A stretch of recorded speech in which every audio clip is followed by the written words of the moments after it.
The concat function is a function that concatenate two or more string or a range of cells. Let's start with an example. We write concat here and we select these cells and enter.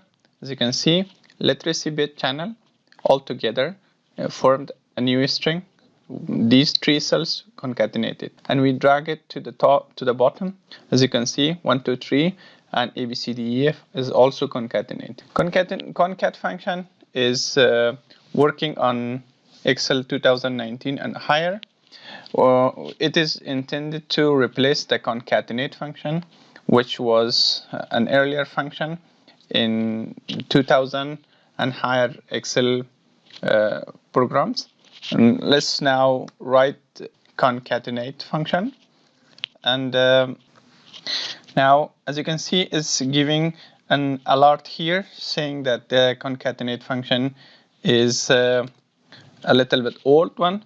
In the concatenate function, we need to select the cells one by one in order for this function to work, but in concat function you don't have to do that. So right now both of these functions do the same, but the concat function is a newer version and it's working better than concatenate function.